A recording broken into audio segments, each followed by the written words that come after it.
News editor Kate Nagel. Thanks for joining us this afternoon here. It's a rainy day downtown, but there's plenty with news and politics, that's for sure. Chris Maxwell with the Rhode Island Trucking Association. Appreciate your coming back. Good afternoon, Kate. Good to be here. A little wet, but I made it. In every life, a little rain must fall. That is correct. Correct. And there is some rain here for the Trucking Association. The Rhode Island DOT announced today the first 2 truck toll locations to go operational will kick off on June 11th. That's correct. Talk with us about how this has played out, and was this what you anticipated? Yeah, we anticipated it much sooner. They had their approval back in December, and for some reason we believe it's political. The governor has pushed this down. They were very eager in 2015 to get these up. Then now they very mysteriously throttled back and pushed them now till June 11th. So that was kind of odd that they took so much time to put them in. But we've been ready. We actually really anticipated this. We're kind of happy that we kind of have them now, so we can get this thing moving, and we're ready to rumble and get some resolution to this problem. And so, ready to rumble. When the times we've had you in the past year, Chris, it was really, the thought was legal action could take place when it showed that this adversely affected truckers. Is that the plan? I believe so, and I'm being very truthful. We have sent 3 years of taped testimony, boxes and boxes of evidence. We have a plaintiff list, a very long plaintiff list of companies that were waiting to join the suit. So we've anticipated this for a while. Whether, in terms of the timing, on what grounds, with whom they're going to file suit, and when, that's really up to ATA now. We've done our job. We've really battled hard for the last 3 years. We've done a real nice job, I think, pushing it back 3 years. I contend that had this governor that we see now failing before us, every policy she's put out, had she put this before the General Assembly now, versus when she had some political clout and some swagger, and the Raimondo brand was strong in 2015, the General Assembly would probably laugh her out of the State House right now. But she put it out when she was strong. 3 years later, we pushed it back. Now we will see there's a higher court. It's in the higher court, and hopefully we will prevail. DOT thinks they'll prevail. We feel we got a pretty good case. Simply put, you can't take a shared burden of road that all cars and trucks of all weights and sizes use and segregate out one class of truck, and not the heaviest class of truck, to shoulder the burden of infrastructure funding. So we feel for that reason, and the fact that they've targeted interstate trucks, they've specifically targeted interstate trucks. We feel under the Dormant Commerce Clause that protects commerce, they're going to have a real problem. But again, the courts will decide. Again, we think we've done our job. The problem here is we feel that if this does come to fruition and trucks are the only ones to be told, that everything, as we like to say, everything you eat, drink, watch, wear, drive, everything we live on, everything we use in our offices is going to become exponentially more expensive through what we call is a veiled supply chain tax. Tolling is essentially a tax. Chris, I'm going to bring you just a little closer over here as we continue to talk a little bit.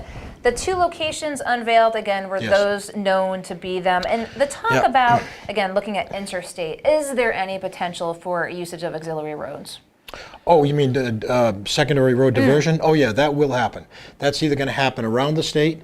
Trucks that choose not to come here, we have 5 of the top congestion, what we call bottleneck points in the country. You combine that with now a scheme of what will eventually, if it does come to fruition, we hope it doesn't, 14 gantries. Trucks will essentially, and it won't be the brain making the decision. It will be electronics and technology making decisions that the trucks will go around the gantries. Interstate trucks, that's interstate trucks. Interstate trucks that need to come here will come here and pay the toll, but they will maybe pass it off. Who's really going to be harmed are our intrastate trucks that are going to try to establish routes around the tolls, but probably may not be able to. They're the ones that are going to have to incur some really hefty costs on their already taxed operational costs. So diversion is real. It creates safety problems with congestion, with secondary road degradation, with heavy trucks being on secondary roads. It's a real problem. It's played out everywhere else where they've established tolls. It's going to play out here. So again, as you mentioned, with this going live June 11th, you're going to be in constant communications with the Correct. American Trucking Yes, we will Association be. as Yep. to potential. Yes. So no sense of time frame right now? No. Well, I'm sure Honestly, no. once you do, you'll let us know. You will be the first to know. Absolutely. But again, the big news today, again, the first 2 truck tolls going operational on June 11th. And Chris Maxwell, we've had him here giving the Rhode Island Trucking Association's vantage point. Appreciate you giving folks I think I'll be back. a lay of the land. You're heading up to the State House now? I sure am, yeah. So what are the battles currently taking place? Actually, we've got another piece of legislation in right now that that actually 46 other states have adopted. It protects trucking subcontracts with shippers. Pretty simple legislation. Doesn't harm anybody in the state. Doesn't cost anything. So we've spoken to the Speaker's office. We think hopefully we've over the last 3 years. I know that we've been the party of opposition on this tolling thing, but there are other more important things that need to be addressed while this whole tolling thing plays out. So I'm going up there for something other than tolls this afternoon. There's still plenty else going on, and I appreciate your taking the time My to come pleasure. here into Thanks the for studio. having me. Chris Maxwell, thank you Always so a much. pleasure, I'll let Kate. you go around Thank the you. corner. Appreciate it. I'm going to wrap up here in the Navigant Credit Union Broadcast Center. It's been a busy day. We kicked off at 3 o'clock with Representative Bob Lancia eyeing a potential run for Lieutenant Governor, just saying that he is looking at the position to perhaps be eliminated and instead to establish an Office of Inspector General here in Rhode Island. That was at 3 o'clock. 4 o'clock kicked off with Mayor Alan Fung talking about the latest issues facing both the state, Cranston, and the country.